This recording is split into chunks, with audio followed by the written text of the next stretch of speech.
আমি ক্ষমতায় এসেছি জনগণের সেবা করতে, জনগণের উন্নতি করতে, এবং আমি তো তা করেছি, এটা আমি দাবি করতে পারি, আমি সেটা করেছি। এবং এরা যে হত্যাকাণ্ডগুলি ঘটিয়েছে তারা তো নিজে স্বীকার করেছে। ইউনূসের উপদেষ্টা সমন্বয়ক বলল, পুলিশ করে এবং মেট্রো রেলে আগুন দিয়ে তারা বিপ্লব সফল করেছে। সিরাজগঞ্জে বিএনপির এক নেতা বলেন, পুলিশকে মেরেছে বলেই আন্দোলন সফল হয়েছে।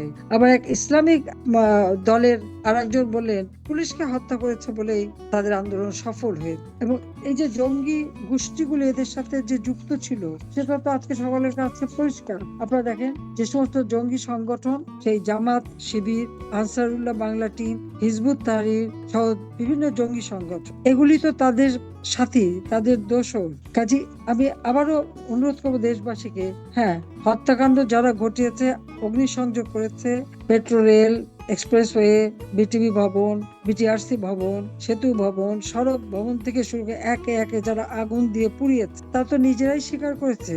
প্রত্যেকে দাবিদার, কে কোনটা আগুন দিয়েছে সেটা তার নিজেরাই দাবি করেছে। কিন্তু এরপরে মামলাগুলি দিয়েছে সব আওয়ামী লীগের নেতাকর্মী এবং আমার বিরুদ্ধে। আমরা নাকি হত্যাকাণ্ড করছি। আমরা কেন হত্যা করতে যাব? আমি তো দেশের মানুষের ক্ষতি করতে আসিনি ক্ষমতার লোভে। আমি তো দেশ বিক্রি করে ক্ষমতা আসতে চাইনি। আমি দেশের কল্যাণ করার জন্যই। কিন্তু মামলাগুলি সব আমাদের বিরুদ্ধে। আর এদিকে হামলাগুলি করেছে তারা, খুন করেছে ইউনূস সাহেবের মেটিকুলাস ডিজাইনের অংশ হিসেবে। কাজে আমি কখনোই সংঘাত চাইনি। বীর মুক্তিযোদ্ধা শহীদ ক্যাপ্টেন শেখ কামালের জন্মদিন উপলক্ষে এখন বক্তব্য রাখবেন বাঙালি জাতির দ্বিধাহীন কাণ্ডারি, আমাদের প্রাণপ্রিয় নেত্রী মৃত্যুঞ্জয়ী শেখ হাসিনা। শ্রদ্ধা নেত্রী। আপনারা জানেন 5ই আগস্ট এই দিনটিতে আমার ছোট ভাই শেখ কামাল, মুক্তিযোদ্ধা ক্যাপ্টেন শেখ কামাল, সে জন্মগ্রহণ করেছিল। আমার বাবা জাতির পিতা বঙ্গবন্ধু শেখ মুজিবুর রহমান বাংলা ভাষাকে রাষ্ট্রভাষা করার আন্দোলন করতে গিয়ে তিনি কারাগারে বন্দী হয়ে যান। আমার ছোট ভাইটি কিন্তু বাবার স্নেহ থেকে বঞ্চিত হয়ে কিন্তু বড় হতে থাকে। মাঝে মাঝে আমার বাবাকে যখন গোপালগঞ্জে নিয়ে যাওয়া হতো কেস চলাকালীন সময়, তখন কামালের সাথে একটু দেখা হতো। কামাল, আমি যখন বাবার আব্বা আব্বা বলে ডেকে তার কাছে যেতাম, কামাল আমাকে প্রশ্ন করতো, হাসু আপা, তোমার আব্বাকে আমি একটু আব্বা বলতে পারি? আমাদের জীবনটা এমনই ছিল। এই বাঙালি জাতির জন্য জীবন উৎসর্গ করেছিলেন কামাল। লেখাপড়া, খেলাধুলা, সাংস্কৃতিক চর্চা সব দিক থেকে অত্যন্ত পারদর্শী ছিল। আবাহনী ক্রীড়া চক্র কামালের হাতেই গড়ে তোলা। আধুনিক ফুটবল খেলার প্রবর্তন সেই করেছে। স্পন্দন নামে একটি শিল্পী গোষ্ঠী করে আমাদের দেশজ গানগুলি, সেগুলিকে একটা মডার্ন টিউন দিয়ে জনগণের কাছে যে পপুলার করা, জনপ্রিয় করে গড়ে তোলা, সেটাও কিন্তু তার উদ্যোগ ছিল। উপস্থিত নাটক এবং উপস্থিত বক্তৃতায়, এমনকি নাট্যমঞ্চ, ইউনিভার্সিটির যে কোনো অনুষ্ঠানে নাটকে অংশগ্রহণ করা, সব দিক থেকেই তার দক্ষতা ছিল। খুব চমৎকার সিতার বাজাতে পারত। গভীর রাতে কামালের সিতারের মূর্ছনা সারা বাড়িতে যেন গম গম।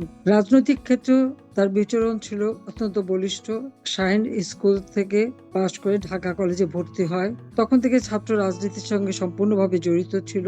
কোনো চাওয়া পাওয়া ছিল না, পদের আকাঙ্ক্ষা ছিল না। বিশেষ করে 68 সালে আমার বাবার বিরুদ্ধে যখন আগরতলা ষড়যন্ত্র মামলা দেওয়া হলো, এবং তখন যা ছাত্র জনতার আন্দোলন, সে আন্দোলনে বলিষ্ঠ ভূমিকা রেখেছে। 1971 সালে কামাল মুক্তিযুদ্ধে 70-এর নির্বাচনের সময় একজন নির্বাচন কর্মী হিসেবে কাজ করেছে। আর 71 সালে সরাসরি মুক্তিযুদ্ধে অংশগ্রহণ, নিজে হাতে অস্ত্র নিয়ে যুদ্ধ করেছে। স্বাধীনতা অর্জনের পর, মুক্তিযুদ্ধে বিজয়ের পর, যেহেতু কামাল ঢাকা বিশ্ববিদ্যালয়ের ছাত্র ছিল, আমার মার ইচ্ছা ছিল কামাল তার মাস্টার্স ডিগ্রিটা সম্পন্ন করবে। তাই সেনাবাহিনীতে যোগ দিয়েও সে সেখান থেকে পদত্যাগ করে ঢাকা বিশ্ববিদ্যালয়ে পড়াশোনা, মাস্টার্স ডিগ্রির পরীক্ষাও দিয়েছে, কিন্তু সেই রেজাল্টটা দেখে যেতে পারে। 1975 সালে 15ই আগস্ট ঘাতকের নির্মম বুলেট আমার বাবা জাতির পিতা বঙ্গবন্ধু শেখ মুজিবুর রহমানকে হত্যা করে। একই সাথে আমার মা, আমার ভাই মুক্তিযোদ্ধা ক্যাপ্টেন কামাল, মুক্তিযোদ্ধা লেফটেন্যান্ট জামাল, আমার ছোট 10 বছরের ভাই রাসেল, কামাল জামালের নবপরিণীত বধূ সুলতানা কামাল, পারভিন জামাল, আমার একমাত্র চাচা শেখ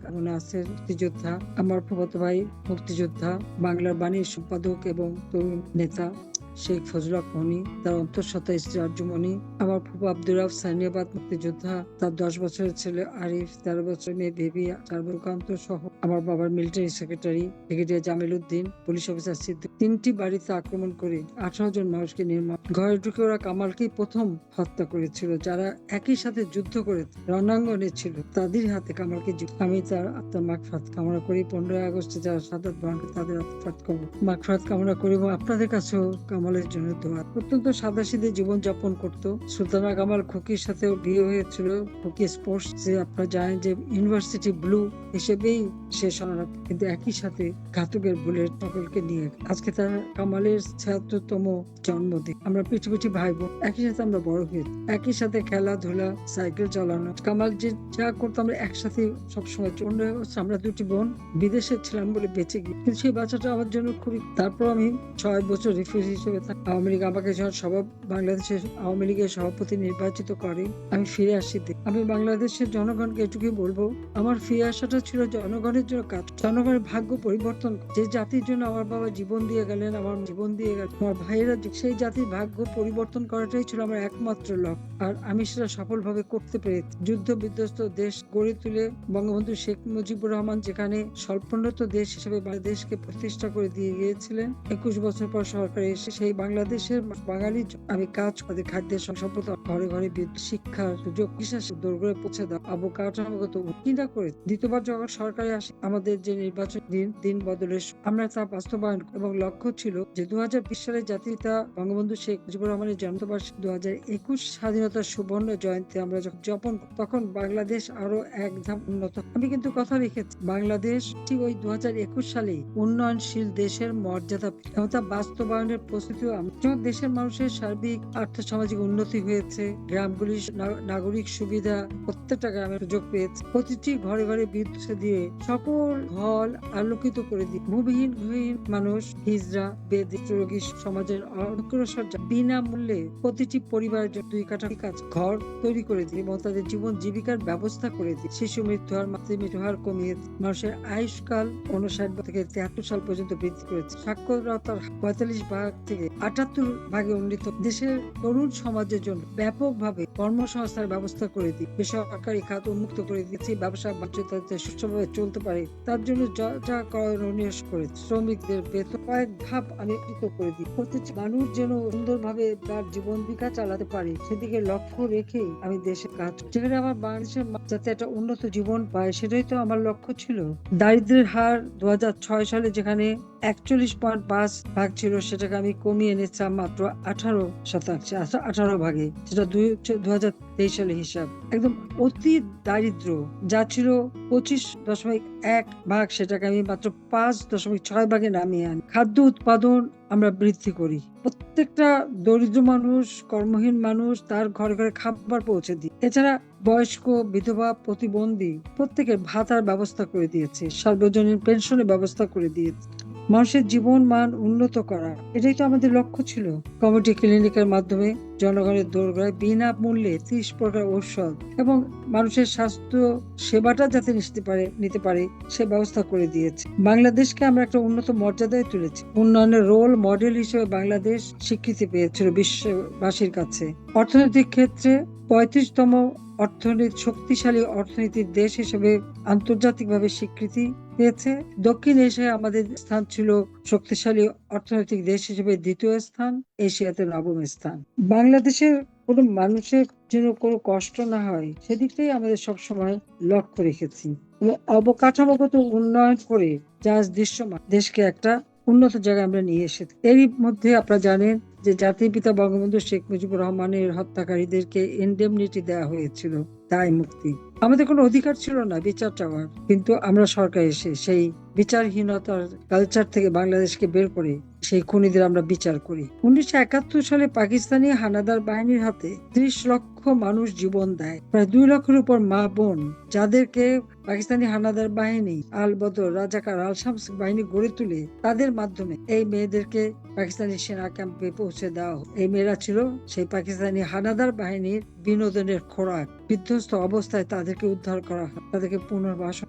ওই যুদ্ধ অপরাধীরও আমরা বিচার, বাংলাদেশের জনগণ যাতে ন্যায় বিচার পায় সেই পদক্ষেপ আমরা নিয়েছি। আজকে আমরা বাংলাদেশের অবস্থা কি দেখি? আজকে আপনাদের সঙ্গে যখন কথা বলতে এসেছি এই ৫ তারিখে মনে পড়ে ২০২৪ সালের ১৫ জুলাই যে গণহত্যা শুরু হয় বাংলাদেশ, নির্বিচারে পুলিশ হত্যা করে, ৪৬০টা পুলিশ ফাঁড়িতে আগুন এবং পুলিশ ভিতরে আটকা পড়ে সেখানে পুড়ে মারা যায়। আর যারা মারা যায়নি তাদেরকে পিটিয়ে হত্যা। একটা জীবন্ত মানুষকে এইভাবে পিটিয়ে রামদা, চাপাতি চাইনিজ কোরাল দিকে কুপিয়ে কুপিয়ে হত্যা করা, তারপর আবার আগুন দিয়ে পুড়িয়ে দেওয়া, পেট্রোল ঢেলে পুড়িয়ে দেওয়া, কিরকম বিভৎস সেই ঘটনাগুলি ঘটতে শুরু করলো 15 জুলাই।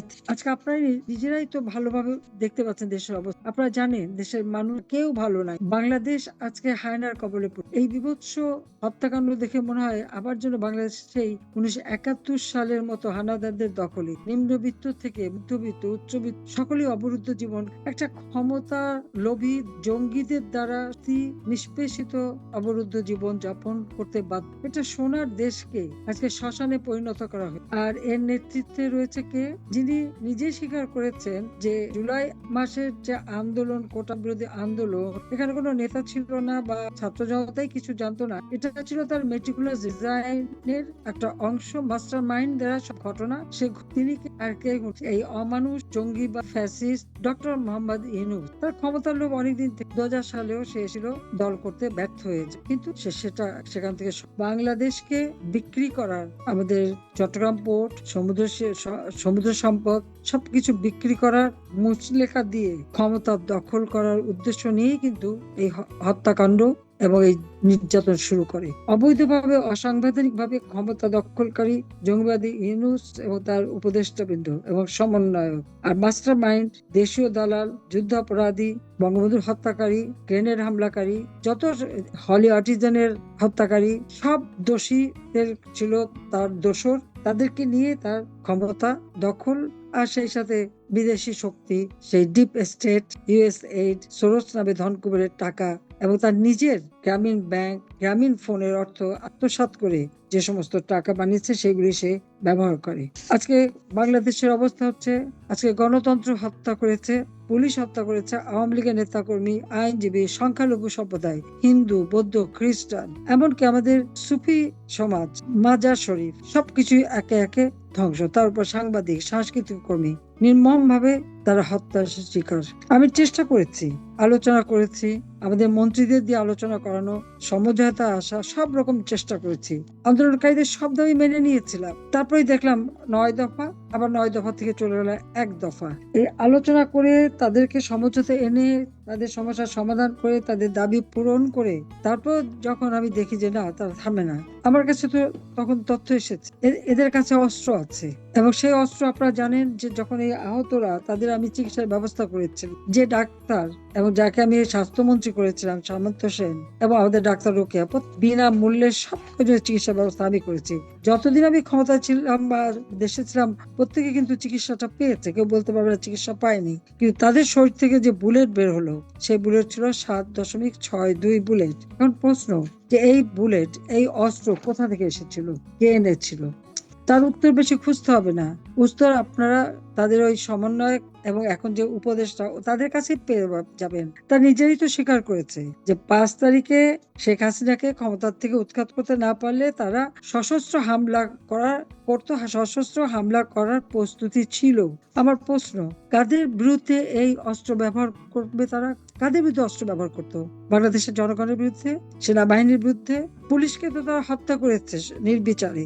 এ পর্যন্ত কত পুলিশ হত্যা হয়েছে, সে লাশও তো পাওয়া যায়নি। হ্যাঁ, একটা সংখ্যা তারা বলেছে ঠিকই, কিন্তু সেটা তো বাস্তব না, তার থেকে অনেক বেশি নিহত হয়েছে। এই যে সশস্ত্র বিপ্লবের তাদের যে চেষ্টা, আমি যখন দেখলাম যে কোনোভাবেই তারা কিছুতেই মানে না, এবং যখন তারা গণভবন আক্রমণ করার জন্য ঘোষণা দিল এবং গণভবন আক্রমণ করতে আসলো, হ্যাঁ, এখানে আমার সিকিউরিটির ব্যবস্থা ছিল, একবার যদি গোলাগুলি শুরু করতো, ফায়ার ওপেন করতো, অনেক মানুষের জীবন যেত। আমার সাথে যারা সিকিউরিটিতে ছিল তাদেরও তো জীবন, গণভবনে আরো স্টাফ আছে তাদের জীবন। আর আমাকে সরাতে না পেলে, সশস্ত্র হামলা করলে বাংলাদেশে কত রক্ত ঝরত। যাদের উন্নয়নের জন্য দিনরাত আমি পরিশ্রম করেছি, তাদের লাশ ফেলে ক্ষমতায় থাকতে হবে বা ক্ষমতা আঁকড়ে ধরতে হবে, এটা তো আমি চাইনি। হ্যাঁ, বাধ্য হয়েছিলাম সরে আসতে। কিন্তু আজকে বাংলাদেশের অবস্থাটা কোথায় দাঁড়িয়েছে আপনারা নিজেরা বিচার করে দেখুন তো। এই মেটিকুলাস ডিজাইনের অংশ হিসেবে মাস্টার মাইন্ড দ্বারা জঙ্গিবাদী ইউনূস সারা দেশকে আগুন দিয়ে জ্বালিয়েছে। ইউনিয়ন, উপজেলা, জেলা পর্যায়ে আওয়ামী লীগের নেতা কর্মী কাদেরও বাড়ি ঘর নেই, আগুন দিয়ে জ্বালানো, পুড়িয়ে মারা, ঘরে ঘরে ঢুকে মারা, এটাই তো করেছে।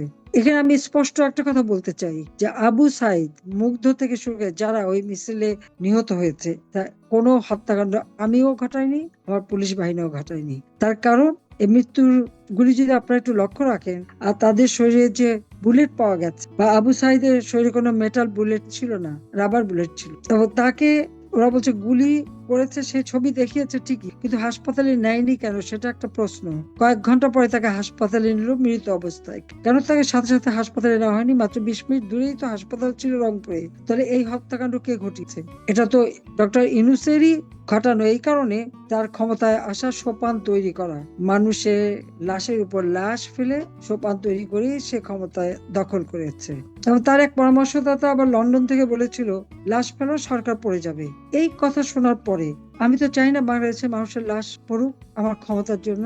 আমি ক্ষমতা এসেছি জনগণের সেবা করতে, জনগণের উন্নতি করতে, এবং আমি তো তা করেছি, এটা আমি দাবি করতে পারি, আমি সেটা করেছি। এবং এরা যে হত্যাকাণ্ডগুলি ঘটিয়েছে তারা তো নিজে স্বীকার করেছে। ইউনূসের উপদেষ্টা সমন্বয়ক বলল, পুলিশ হত্যা করে এবং মেট্রো রেলে আগুন দিয়ে তারা বিপ্লব সফল করেছে। সিরাজগঞ্জে বিএনপির এক নেতা বললেন, পুলিশকে মেরেছে বলেই আন্দোলন সফল হয়েছে। আবার এক ইসলামিক দলের আরেকজন বললেন, পুলিশকে হত্যা করেছে বলেই তাদের আন্দোলন সফল হয়েছে। এবং এই যে জঙ্গি গোষ্ঠীগুলো এদের সাথে যে যুক্ত ছিল, সেটা তো আজকে সকলের কাছে পরিষ্কার। আপনারা দেখেন যে সমস্ত জঙ্গি সংগঠন, সেই জামাত, শিবির, আনসারুল্লাহ বাংলা টিম, হিজবুত তাহরির সহ বিভিন্ন জঙ্গি সংগঠন, এগুলি তো তাদের সাথী, তাদের দোষর। কাজী আমি আবারও অনুরোধ করবো দেশবাসীকে, হ্যাঁ, হত্যাকাণ্ড যারা ঘটিয়েছে, অগ্নিসংযোগ করেছে, মেট্রো রেল, এক্সপ্রেসওয়ে, বিটিভি ভবন, বিটিআরসি ভবন, সেতু ভবন, সড়ক ভবন থেকে শুরু করে একে একে যারা আগুন দিয়ে পুড়িয়েছে, তা তো নিজেরাই স্বীকার করেছে। প্রত্যেকে দাবিদার, কে কোনটা আগুন দিয়েছে সেটা তার নিজেরাই দাবি করেছে। কিন্তু এরপরে মামলাগুলি দিয়েছে সব আওয়ামী লীগের নেতাকর্মী এবং আমার বিরুদ্ধে। আমরা নাকি হত্যাকাণ্ড করছি। আমরা কেন হত্যা করতে যাব? আমি তো দেশের মানুষের ক্ষতি করতে আসিনি ক্ষমতার লোভে। আমি তো দেশ বিক্রি করে ক্ষমতা আসতে চাইনি। আমি দেশের কল্যাণ করার জন্যই। কিন্তু মামলাগুলি সব আমাদের বিরুদ্ধে, আর এদিকে হামলাগুলি করেছে তারা, খুন করেছে ইউনূস সাহেবের মেটিকুলাস ডিজাইনের অংশ হিসেবে। আমি কখনোই সংঘাত চাইনি। রেহানাও আমাকে তো হত্যার পরিকল্পনা করা হয়েছে, হ্যাঁ, আমরা বেঁচে গেছি। আমি প্রিয় দেশবাসীকে এটি বলবো যে আমি 2009 সালে তার পূর্বে দেশের অবস্থাটা কেমন ছিল, বাংলাদেশের পরিচয় বিশ্ববাসীর কাছে কি পরিচয় ছিল, সাধারণ মানুষের আর্থিক সামাজিক অবস্থাই বা কেমন ছিল। দিন রাত অক্লান্ত পরিশ্রম করে এই বাংলাদেশকে আমি উন্নয়নশীল দেশে উন্নীত করে, এটাও কি আমার অপরাধ হয়ে গেল? বাংলাদেশ আজকে খাদ্যের সম্পূর্ণ শিক্ষা, স্বাস্থ্য, অবকাঠামো উন্নয়ন, বিদ্যুৎ, সুপেয় পানি, স্যানিটারি ল্যাট্রিন, স্কুল থেকে ঝরে পড়া বন্ধ করা, ইউনিভার্সিটি, কলেজ, সেখানে কোনো সেশন জট ছিল না, ভূমিহীন গৃহহীন মানুষের প্রতি পরিবার যেন সুন্দরভাবে বাঁচতে পারে তার ব্যবস্থা আমরা করেছিলাম। আজকে যখন একটা প্রতিবন্ধী ছেলে কান্নাকাটি করে, আমি কথা বলি সাধারণ মানুষের সাথে, আমাকে যখন বললো আপনি আমাকে তো ভাতা দিতেন, এখন আমি ভাতা পাই না, আমি ওষুধ কিনতে পারি না, আমি চিকিৎসা পাই না। বৃদ্ধ সে কেঁদে বলে, আমার বয়স্ক ভাতা বন্ধ হয়ে গেছে মা, আমি আর টাকা পাই না, আমি কিছু খেতে পাই না। কিন্তু কেন এই মানুষগুলিকে বঞ্চিত করছে ডক্টর ইউনূস? আমার সেটা প্রশ্ন। কোভিড এর কারণে আন্তর্জাতিকভাবে বিশ্ব অর্থনৈতিক মন্দা, স্যাংশন, কাউন্টার স্যাংশন, যার কারণে সারা বিশ্বেই মূল্যস্ফীতি বেড়েছে, অর্থনীতি একটা কঠিন সময়। আমরা কিন্তু সেই সময় ব্যবসা বাণিজ্য থেকে শুরু করে সবকিছুর জন্য ভালোভাবে চলে সেই ব্যবস্থা যেমন নিয়েছি, আবার সাধারণ মানুষের ঘরে ঘরে খাবার পৌঁছে দেওয়া থেকে শুরু করে স্বল্প মূল্যে যেন খাদ্য কিনতে পারে সেই ব্যবস্থা আমি করেছিলাম।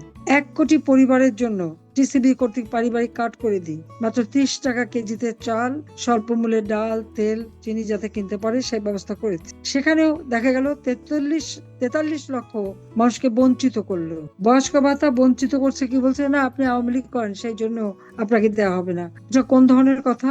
আওয়ামী লীগ করলে তারা বঞ্চিত হবে? তো আমি তো আওয়ামী লীগ বা বিএনপি বা কোন পার্টি সেটা দেখিনি। 43 লক্ষ পরিবারকে যদি বাতিল করা হয় আওয়ামী লীগ বলে, তাহলে 57 লক্ষ পরিবার তো আওয়ামী লীগ করতো না, তাদেরকে তো কার্ড আমি দিয়েছি। আমি দেশবাসীর কাছে অনুরোধ করবো, আপনারাই বিবেচনা করে দেখেন যে কিভাবে মানুষকে এরা বঞ্চিত করছে। তবে সেই টাকাগুলি গেল কোথায়?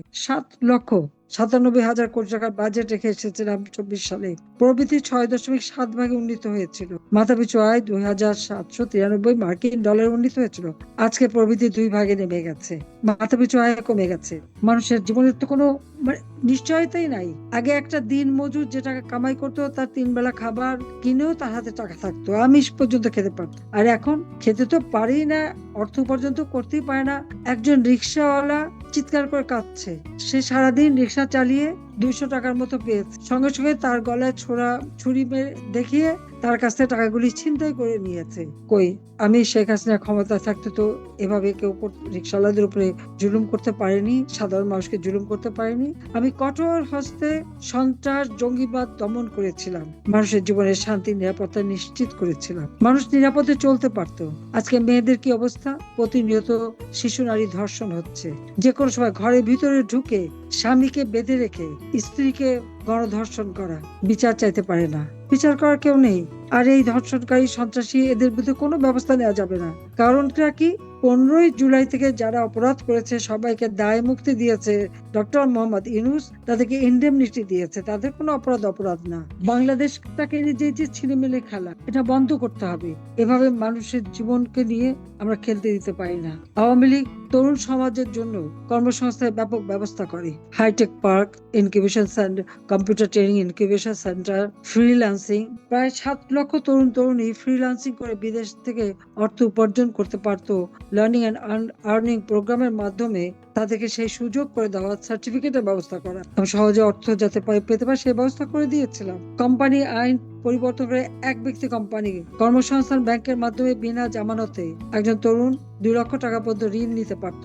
প্রবাসে যারা যাবে প্রবাসী কল্যাণ ব্যাংক করে দিয়েছে, তার মাধ্যমে বিনা জামানতে ফিরে আসলে সেখান থেকে ঋণও নিতে পারত। প্রতিটি গ্রামকে এবং প্রতিটি গ্রামের বাড়িগুলিকে যাতে একটা পরিবার যাতে উন্নত জীবন পায়, যার ঘর আছে, বাড়ি আছে, কিন্তু একটু জায়গা আছে, কিন্তু একটা কিছু করবার মতো সামর্থ্য ছিল না, পল্লী সঞ্চয় ব্যাংক করে আমার বাড়ি আমার খামার এই প্রকল্পের মাধ্যমে প্রত্যেকটা পরিবারকে আর্থিক সহায়তা দিয়ে তাদেরকে কিছু উৎপাদনমুখী কর্মকাণ্ড ট্রেনিং করানো, এবং এই কাজের মধ্য দিয়ে তারা যদি 200 টাকা সেভ করতে পারতো, জমাতে পারতো, তাহলে আরো 200 টাকা সরকারের পক্ষ থেকে দিয়ে 2 বছর পর্যন্ত দিয়ে তার একটা মূলধন তৈরি করে এই পল্লী সঞ্চয় ব্যাংকে রেখে, সেজন্য পরবর্তীতে তারা প্রজেক্টে থাকতে না হয়, নিজের পায়ে দাঁড়াতে পারে, নিজের ব্যবসা নিজে করতে পারে, সেই ব্যবস্থাটাও আমি করে দিয়েছিলাম। প্রত্যেকটা পরিবার যেন সম্মানজনক ভাবে বাঁচতে পারে সেই ব্যবস্থাটাও আমি করেছি।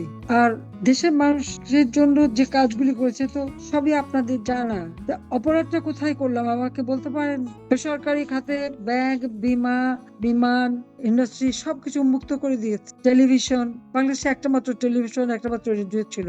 আমি সরকার আসার পর সব বেসরকারি খাতে উন্মুক্ত করে দিয়ে একটাই কারণে, কর্মসংস্থানের ব্যাপক সৃষ্টি হওয়ার জন্য, এবং সেটা হয়েছিল। 8,000-এর মতো ডিজিটাল সেন্টার, প্রায় 14,000-এর উপরে কমিউনিটি ক্লিনিক, প্রত্যেকটা জায়গায় কিন্তু কর্মসংস্থানের ব্যবস্থা ছিল। প্রত্যেকটা জেলায় বিশ্ববিদ্যালয় করে দেওয়া, কলেজ, মেডিকেল কলেজ করে দেওয়া, চিকিৎসা সেবা আরো উন্নত মানের করার জন্য ইনস্টিটিউশন গুলি গড়ে তুলে দেওয়া। এই কাজগুলি কারদের জন্য করেছে? তো আমার জন্য তো করিনি। আর আজকে অবস্থাটা কি? কয়েক হাজার শিল্প কারখানা বন্ধ হয়ে গেছে। আওয়ামী লীগ নেতার ইন্ডাস্ট্রি আগুন দিয়ে পুড়িয়ে দাও, ব্যবসা প্রতিষ্ঠান, ঘর বাড়ি সব আগুন দিয়ে পোড়ানো, যেন আগুন নিয়ে একটা খেলা। এদিকে যে শ্রমিকরা বেকার হয়ে গেছে, আজকে গার্মেন্টস শ্রমিকরা ঘরে ফিরে যাচ্ছে, ব্যবসায়ীরা ব্যবসা করতে পারছে না, ব্যাংকে টাকা নেই। কোথায় গেল টাকা? 26 বিলিয়ন রিজার্ভ রেখে এসেছি, সে টাকা কোথায় গেছে?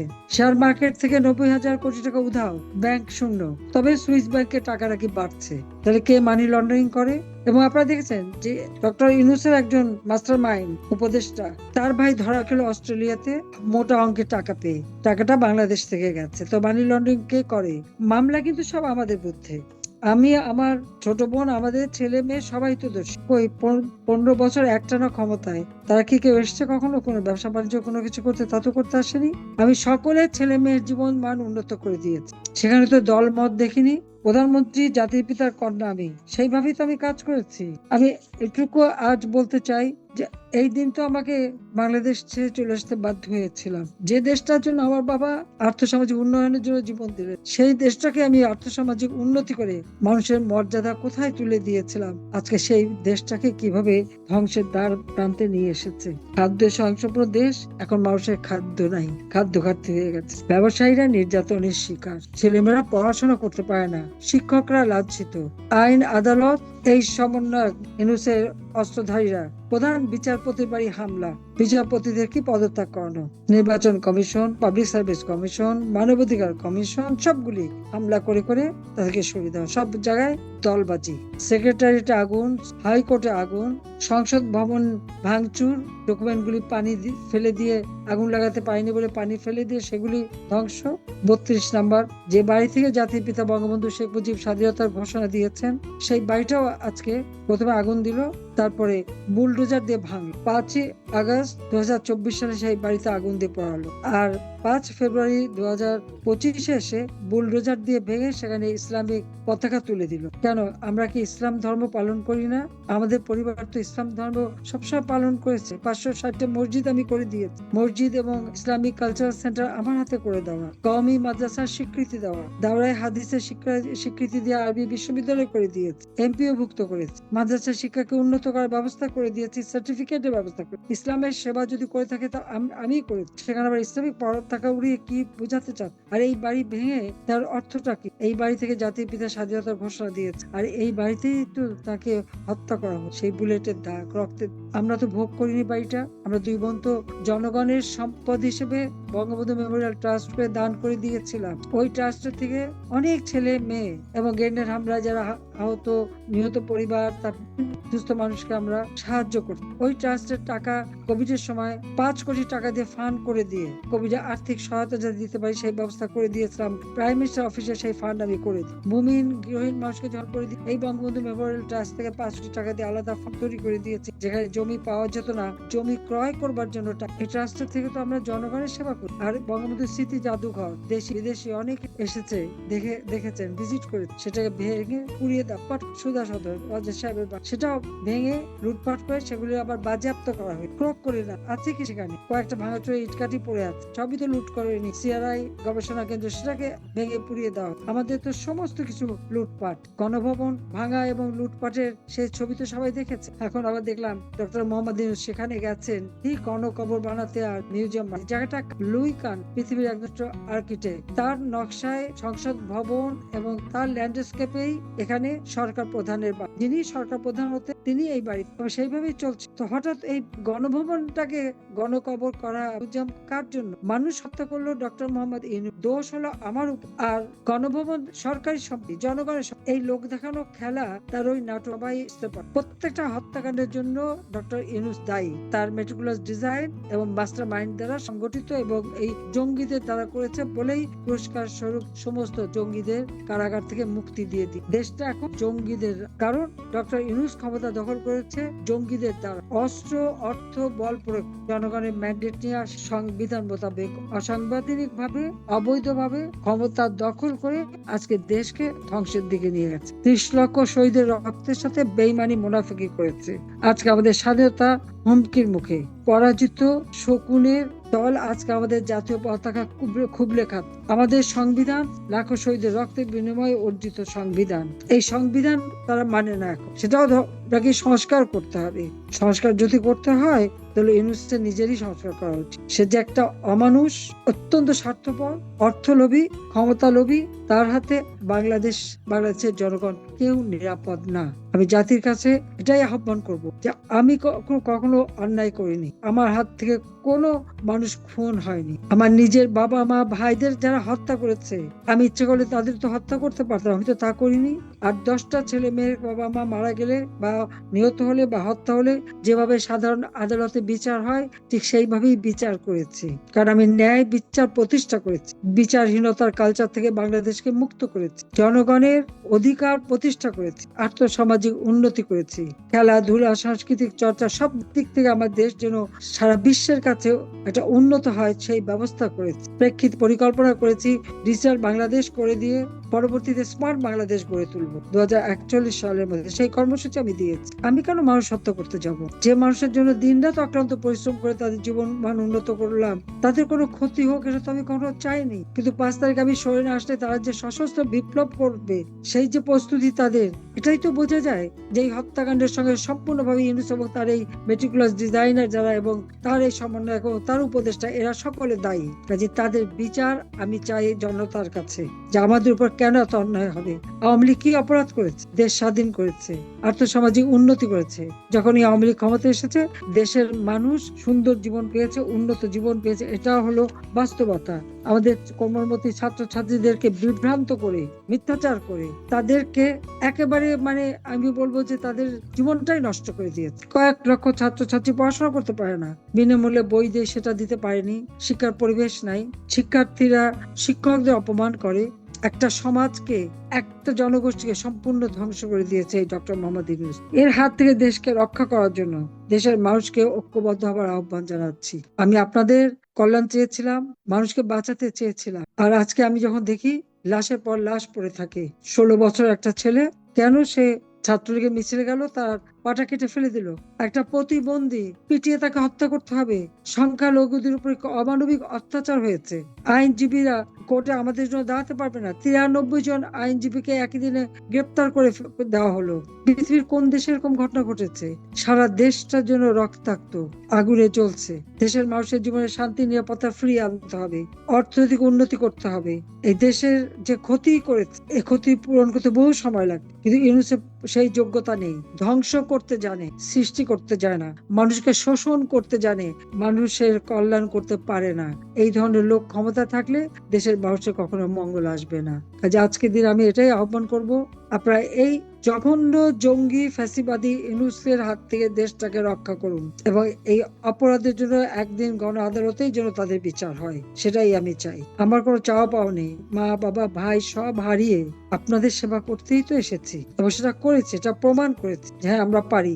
জাতির পিতা বলেছিলেন, কেউ দাবায় রাখতে পারবে না, বাঙালিকে কেউ দাবায় রাখতে পারবে না। আওয়ামী লীগকে নিষিদ্ধ করে, নিবন্ধন বাতিল করে, ছাত্রলীগকে নিষিদ্ধ করে। একটা অবৈধ ক্ষমতা দখলকারীর কোন অধিকার বলে সে এই সিদ্ধান্ত দেয়? অবৈধভাবে যে ক্ষমতা দখল করে তার সব সিদ্ধান্তই অবৈধ। এটা উচ্চ আদালতের রায়। কাজে আজকে এই অবৈধের হাত থেকে দেশটা, ফ্যাসিবাদী ইউনূসের হাত থেকে দেশটা বাঁচাতে হবে। আওয়ামী লীগকে তারা নাকি শেষ করে দেবে। আওয়ামী লীগ একটা রাজনৈতিক দল। এই আওয়ামী লীগের প্রত্যেকটা জেলা, উপজেলা, ইউনিয়ন, ওয়ার্ড পর্যন্ত কমিটি আছে। শুধুমাত্র আওয়ামী লীগ কমিটির আমাদের যে কাঠামোগত পদগুলি আছে সেটা হিসাব করলেই প্রায় 55 লক্ষ আমাদের শুধু পদাধিকার বলে 55 লক্ষ লোক সেখানে সংগঠনের সাথে কর্মরত। এরপরে তো সাধারণ সদস্য পদ আছেই। তারপর আমাদের ছাত্রলীগ থেকে শুরু করে আমাদের মহিলা আওয়ামী লীগ, যুব মহিলা লীগ, আমাদের মহিলা শ্রমিক লীগ, আইনজীবী বঙ্গবন্ধু আইনজীবী পরিষদ থেকে শুরু করে বিভিন্ন সহযোগী সংগঠন, এই সব আমাদের কৃষক লীগ, মৎস্যজীবী লীগ, সমস্ত সংগঠনগুলি যদি আমরা হিসাব করি, বাংলাদেশের যে বিশাল একটা জনসংখ্যা, এই জনসংখ্যাকে ডক্টর মোহাম্মদ ইউনূস হত্যা করে শেষ করতে চায়। যখন একটা জনগোষ্ঠীকে কেউ এভাবে নিশ্চিহ্ন করতে চায়, সেটাকেই বলে গণহত্যা। ইউনূস এখন সেই গণহত্যায় মেতেছে। এর হাত থেকে দেশকে রক্ষা করতে, দেশের মানুষকে রক্ষা, এই গণহত্যাকারী ফ্যাসিস্ট ইউনূস বাংলাদেশের জন্য একটা কালসাপ হিসেবে এসে। কাজে আমি দেশবাসীর কাছে এইটুকুই বলবো যে আবার যদি সুযোগ পাই, ইনশাল্লাহ বাংলাদেশের হারানো গৌরব আবার ফিরে নিয়ে আসবো। বাংলাদেশের জনগণের আর্থসামাজিক উন্নতি করে দেশকে আবার আমরা উন্নত সমৃদ্ধ করব। বাংলাদেশ উন্নয়নশীল দেশ হিসেবে প্রতিষ্ঠিত হবে, এবং উন্নয়নশীল দেশ থেকে বাংলাদেশ উন্নত সমৃদ্ধ স্মার্ট সোনার বাংলা হিসেবে গড়ে উঠবে। আজকে দিনে এটাই আমাদের। আমি আছি, আপনাদের বাবা মা ভাই বোন সব হারিয়েছে, হারাবার ঘর বাড়ি পত্র সব লুট হয়ে গেছে, সবই ইউনূস সাহেব লুট করে নিয়ে গেছে। আমাদের কিছু হারাবার কোনো কিছু, কিন্তু বাংলাদেশের জনগণ, আমি আপনাদের পাশে আছি। যেখানে যত দূরেই থাকি না কেন, বাংলাদেশের জনগণ আমাদের হৃদয়। আপনাদের কাছ থেকে বিদায় নিচ্ছি। খোদা, জয় বাংলা। প্রিয় নেত্রী, আপনাকে অসংখ্য ধন্যবাদ ও অশেষ কৃতজ্ঞতা জানাই। আমাদের সবার দৃঢ় বিশ্বাস, আপনার নেতৃত্বে অবিলম্বে জঙ্গি ফ্যাসিস্ট ইউনূস গং ধ্বংস হবে। অন্ধকার আচ্ছন্ন দেশ আবার আপনি সোনার আলোয় ভরিয়ে দেবেন। আমরা আপনার সুস্বাস্থ্য ও দীর্ঘ জীবন প্রার্থনা করি। জয় বাংলা, জয় বঙ্গবন্ধু, জয় শেখ হাসিনা বাংলাদেশ। পলাতক শেখ হাসিনা 1 বছর পরও মাটিতে নামলেন না, জনগণের মুখোমুখি হলেন না, তবে আক্রমণ চালিয়ে গেলেন ভার্চুয়ালি। প্রশ্ন উঠছে, এই কি জননেত্রীর দায়িত্বশীলতা? শেখ হাসিনার ভাষণে ছিল একগুচ্ছ হুমকি, পুরনো অভিযোগ আর বিরোধীদের দোষারোপ। কিন্তু প্রশ্ন হচ্ছে, নির্বাচন নিয়ে কোনো জবাব নেই। ডক্টর ইউনূস, সেনাবাহিনী, গণমাধ্যম সবাইকে একহাত নিলেন। অথচ নিজের দলের ভেতরের দুর্নীতি নিয়ে একটাও কথা বললেন না। তিনি দাবি করলেন দেশ উন্নয়নের পথে, কিন্তু সেই উন্নয়ন কি শুধুই ভার্চুয়াল? যেখানে জনগণ নেই, গণতন্ত্র নেই, ভোট নেই, সেখানে কিসের উন্নয়ন? 1 বছর ধরে দেশের বাইরে থেকে ভার্চুয়াল বক্তৃতা দিলেও তিনি দেশে ফিরছেন না কেন? জনগণের সামনে দাঁড়াতে ভয় পাচ্ছেন কেন? আইন আদালতের মুখোমুখি না হয়ে কেবল হুমকি ধামকি দিলেই কি নেতৃত্ব প্রমাণিত হয়? এটাই কি সেই নেতৃত্ব যার উপর বাংলাদেশ ভরসা রাখবে? বাংলাদেশের ভবিষ্যৎ কি ভার্চুয়াল বক্তৃতায় বন্দী থাকবে, নাকি জনগণ এবার নিজেদের সিদ্ধান্ত নেবে মাঠে নেমে? আপনার মতে শেখ হাসিনার ভার্চুয়াল বক্তব্য কি বাস্তব রাজনৈতিক দায় এড়ানোর চেষ্টা, নাকি কৌশলগত পাল্টা আক্রমণ? তো আজকে এই পর্যন্তই, কিন্তু প্রশ্নগুলো এখানেই শেষ নয়। এই দেশ, এই রাজনীতি, এটা আমাদের সবার। আপনি, আমি, আমরা সবাই মিলে গড়ে তুলব সচেতনতার একটা মঞ্চ। আপনার ভাবনা, আপনার চিন্তা এবং আপনার মতামত আমাদের দরকার। তাই কমেন্টে লিখে জানান এই মুহূর্তে আপনি কি ভাবছেন এবং আপনি কোন দিকে তাকাচ্ছেন। রিপাবলিক অ্যান্ড পলিটিক্স কেবল খবর বা বক্তব্যের জায়গা নয়, এটা একটা ভিন্ন মতের প্ল্যাটফর্ম। এখানে প্রশ্ন করার সাহস আছে, সত্যের পেছনে ছুটে চলার স্পর্ধা আছে। চ্যানেলটি ভালো লাগলে অবশ্যই সাবস্ক্রাইব করে পাশে থাকুন, কারণ একটা ক্লিকেই হতে পারে হাজারো অন্ধকার ভেদ করে আলো খোঁজা শুরু। ফিরছি পরের পর্বে আরও খোলামেলা বিশ্লেষণ নিয়ে। সে পর্যন্ত সবাই ভালো থাকুন, সুস্থ থাকুন। আল্লাহ হাফেজ।